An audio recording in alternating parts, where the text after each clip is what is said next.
अस्सलाम वालेकुम। हकीमुल उम्मत हज़रत मौलाना अशरफ अली थानवी रहमतुल्लाह अलैह के बारे में तफसील से बयान करें। आप कभी सोचिए, एक ऐसी शख्सियत जो अपनी जिंदगी का हर लम्हा सिर्फ अल्लाह के दीन की खिदमत में गुजर दे।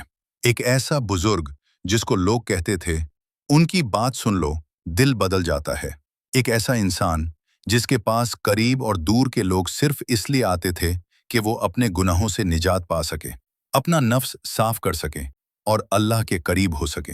और हैरानी की बात यह है, ये बुजुर्ग किसी हुकूमत का हिस्सा नहीं थे, न कोई आला ओहदा, बल्कि एक सदा मुतवाज़े लेकिन रूह को जगा देने वाली शख्सियत थे।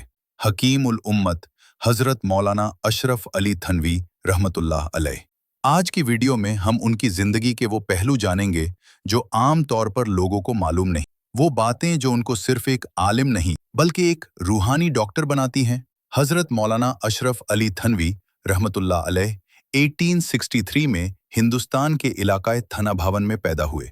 बचपन से ही उनका मिजाज सकून भरा था और इल्म का ज़ौक उनके चेहरे से झलकता था।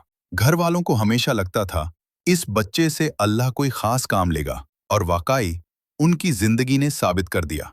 बुनियादी तालीम घर पर हासिल की, फिर आपने दारुल उलूम देवबंद का रुख किया।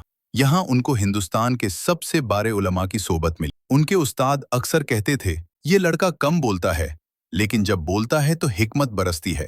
देवबंद ने उनकी इल्मी जिंदगी का रास्ता तय कर दिया। हजरत थनवी रहमतुल्लाह अलैह सिर्फ ज़ाहिरी इल्म पर कनात नहीं करते थे। आप मुफ्ती रशीद अहमद गंगोही रहमतुल्लाह अलैह के हाथ बयात हुए और यहीं से उनका तसव्वुफ और इस्लाह नफ्स का सफ़र शुरू हुआ।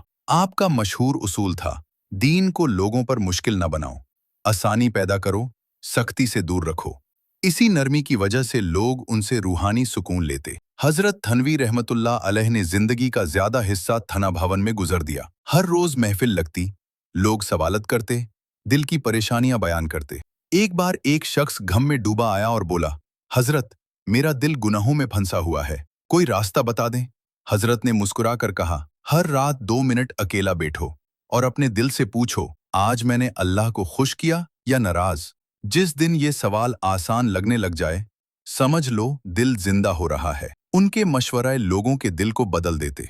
हजरत थनवी रहमतुल्लाह अलैह की सबसे बड़ी पहचान उनका इल्म और उनकी तकरीर नहीं, बल्कि उनकी किताबें हैं। आपने 1000 से ज्यादा तसनीफात लिखीं।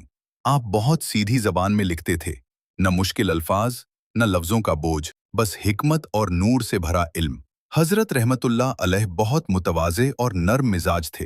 किसी को जलील नहीं करते, किसी पर सख्ती नहीं करते। लोग कहते थे, हजरत को देखकर अल्लाह याद आ जाता था। उनका मशहूर जुमला है, इंसान की कमजोरी इल्म की कमी नहीं, अमल की कमी है। हजरत थनवी रहमतुल्लाह अलैह की जिंदगी का सबसे बड़ा मिशन था, लोगों को अल्लाह के करीब करना, उनके नफ्स की सफाई करना और सुन्नत की जिंदगी की तरफ वापस लाना। एक बार उनसे पूछा गया, हजरत, आप जिंदगी भर ये मेहनत क्यों करते रहे? आपने जवाब दिया, क्योंकि अगर दिल ठीक हो जाए तो पूरी जिंदगी ठीक हो जाती है। 1953 में हजरत मौलाना अशरफ अली थनवी रहमतुल्लाह अलैह अपने रब से मिलने के लिए रहलत फरमा गए, लेकिन उनका काम, उनका इल्म, उनकी लिखी हुई किताबें और उनकी रूहानी मेहनत आज भी लोगों के दिलों को रोशन कर रही हैं। अगर हम हजरत रहमतुल्लाह अलैह की जिंदगी से कुछ सीखना चाहते हैं तो बस ये एक बात सीख लें, अल्लाह इंसान का चेहरा नहीं देखता, अल्लाह इंसान का दिल देखता है। अल्लाह हम सबको उन बुजुर्गों के रास्ते पर चलने की तौफीक दे। आमीन।